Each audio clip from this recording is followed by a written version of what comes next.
Hello everyone, मैं Arun Kumar Yadav. Video के इस सीरीज में हम लोग पढ़ रहे हैं चैप्टर 11। यह है प्रश्नावली 11.1। इसका नाम है वृत्तों से संबंधित क्षेत्रफल। अब तक हम लोग देख चुके हैं 1 से लेकर के 9 तक क्वेश्चन। इसमें देखेंगे क्वेश्चन नंबर 10। लेक्चर 1 में सारा डिस्कस किया गया, इसका कंसेप्ट जितना ही फॉर्मूला है, त्रिज्यखंड, वृत्तखंड, चाप क्या होता है, इसके बारे में, वृत्त क्या होता है, सबको डिटेल में बताया गया है। यदि आप कंसेप्ट देखना जाकर वीडियो को देखें। आइए इस चैप्टर में क्वेश्चन को पढ़ते हैं।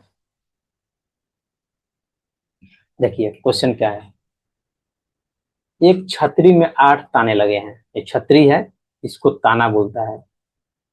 ताना मतलब जो कमानी जो होता है, जिसपे छाता अड़ा हुआ रहता है, उसको ताना बोलते हैं। ठीक है, ये ताना है। ये सब क्या है? ये सब ताना है। ठीक है, ये भी ताना है। जो बराबर दूरी पर लगे हैं, ऑब्वियस बराबर दूरी पर लगेंगे। छतरी को 45 सेंटीमीटर त्रिज्या वाला एक सपाट वृत्त मानते हुए, यानी मान लीजिए एक वृत्त है, ठीक है, जिसका ही क्या है? त्रिज्या है। और त्रिज्या कितना है? 45 सेंटीमीटर है। ठीक है, इसकी दो क्रमागत तानों के बीच का क्षेत्रफल निकालिए। दो क्रमागत मतलब ई मान लीजिए और ई मान लीजिए, तो इसका जो क्षेत्रफल होगा सब बराबर ही होगा। इसका एंगल क्या बना रहा है? थीटा बना रहा है। तो ई ई किसी एक का भी निकाल इसका सब बराबर हो जाएगा। तो हमको इसका रेडियस मालूम है और थीटा हमको निकालना है। जैसे थीटा निकलेगा तो क्या बन रहा है? त्रिज खंड बन रहा है। तो इस त्रिज खंड का क्षेत्रफल निकाल लीजिए तो क्या निकल जाएगा मेरा? दो कमानों के बीच बने एरिया का क्षेत्रफल निकल जाएगा। तो आइए क्वेश्चन को पढ़ शुरू करते हैं। हल।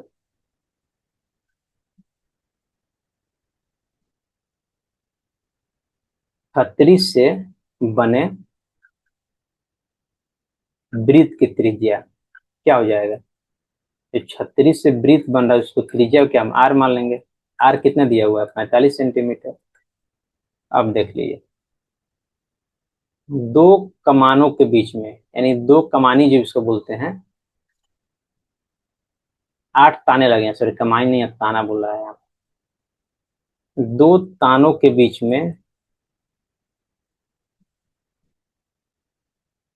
बना कोण। दो तानों के बीच बना कोण, इसको हम क्या बोलते हैं? थीटा बोलते हैं। तो यहाँ ध्यान दीजिएगा, तो पूरा यहाँ पे कितना एंगल बनेगा? 360 बनेगा। और टोटल संख्या कितना है इसका देख लीजिए, 1 2 3 4 5 6 7 8, यानी 8 ताना है। तो 8 से भाग दे दीजिए तो कितना हो जाएगा? 8।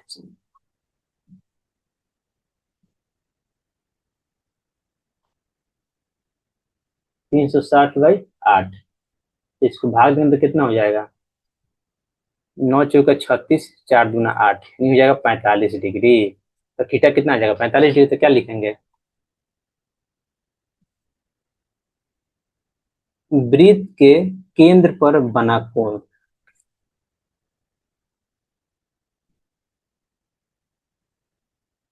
डिवाइड बाई क्या? तानों की संख्या। जो तना है, ठीक है, जो बोल रहा है ताने, तो ताने की संख्या, नोट तानों की संख्या। लेट मी राइट द ताने ओनली। ताने की संख्या। यहाँ पे ताना मतलब ताना मारना हो जाएगा। तो वृत्त के केंद्र पर कितना एंगल बनता है? 360। तो हमेशा जानते हैं कोई बिंदु है, इस पर कितना एंगल बनेगा? 360 बनेगा चारों तरफ से। अब तना संख्या कितना है? 8। तो इसको डिवाइड करेंगे, कितना हो जाएगा ये? 9 × 36, 4 से भाग दे रहे हैं, 4 × 2 = 8, ये हो जाएगा 45 डिग्री। ये हो जाएगा 45 डिग्री। यानी इसलिए थीटा कितना हो गया? थीटा आ गया मेरा 45 डिग्री। थीटा मालूम है 45 डिग्री। आर मालूम है 45 सेंटीमीटर। क्या निकालना है हमको? हमको निकालना है त्रिज्यखंड का क्षेत्रफल, यानी इस त्रिज्यखंड का क्षेत्रफल। तो क्या जगह? थीटा/360 इंटू पाई आर स्क्वायर।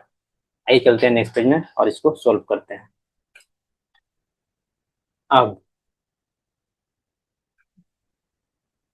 दो तने के बीच बने त्रिज्यखंड का क्षेत्रफल, यही तो पूछ रहा है। ये त्रिज्यखंड भी बन रहा है, क्या फॉर्मूला होता है? तो होता है theta degree into pi r square. ध्यान दीजिएगा, तो थीटा हम लोग कितना निकाले हैं? 45 degree by 360 degree. Pi r कितना है? आर है 45 centimetre. Let me check once again. या आर 45 सेंटीमीटर। क्या हो जाएगा, 9 से काटेंगे, 9 चौका 36, तो 9 पचे 45, 9 चौका 36, यानी 5/40। यहाँ हो जाएगा पाई, यहाँ हो जाएगा 45 का स्क्वायर, यानी 45 इंटू 45 सेंटीमीटर स्क्वायर।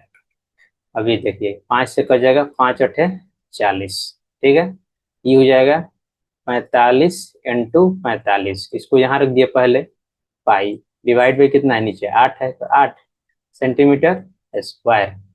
अब देखिए 45 इंटू 45 गुना करेंगे, इसे स्क्वायर होगा, 50 25 5 × 20, 2025 होगा, फिर गुना कर देते हैं, 50 25 5 × 20, सॉरी 50 25 हाथ में 2, 5 × 20 2 22, 5 × 20 के 0, 4 × 16 2 18, हो जाएगा 25, 8 2 10 के 0, 1 1 2, 2025 हो जाएगा 2, 25 का स्क्वायर 2025 पाई डिवाइड बाई 8, क्या सेंटीमीटर स्क्वायर। तो यहीं पे इनको लिख देते हैं, there is no need to go forward. अब पाई में गुना करेंगे, तो इनको थोड़ा सा हटा देते हैं। क्या करना है, पाई का कैलकुलेशन करना है। तो पाई कितना होता है, इसको लिख देते हैं 2025, पाई होता है 3.14 डिवाइड बाई 8 सेंटीमीटर स्क्वायर, तो गुना कर देते हैं 2025 इंटू 314, क्या हो जाएगा, 5 × 20 का सोना हाथ में 2, 4 दूना 8, 10 का सोना हाथ में 1, 4 दूना 8, ये हो जाएगा 5 2 0 2, फिर 3 से गुना करें, 5 3 15 के 5, हाथ में 1, 3 दूना 6, 1 7, 0 के 0, 3 दूना 6, ये हो जाएगा 0, 5 5 2 7 1 8, 8 7 15 5, हाथ में 1 2 1 3 6, यहाँ पॉइंट है, तो यहाँ भी कितना जगह पॉइंट हो जाएगा, यहाँ 2 अंक के बाद पॉइंट हो जाएगा, 6358, ये क्या हो जाएगा 6358.50 डिवाइड बाई 8 सेंटीमीटर स्क्वायर। अब इसको डिवाइड कर देंगे, 8 6 8 7 56, 8 7 56, 9 अब 5, 9 पे 5, 8 7 56, 4 3 7, 7 पर 5, 8 9 72, बच गया 3, 3 पर 8, 8 चौका 32, 6 पर 5, 8 अठाई 64, 1 पर 0, 8 दूना 16, इतना ही रहने दे रहा है। तो 794.82 सेंटीमीटर स्क्वायर क्या आ गया, मेरा आंसर आ गया। पूछ क्या रहा है,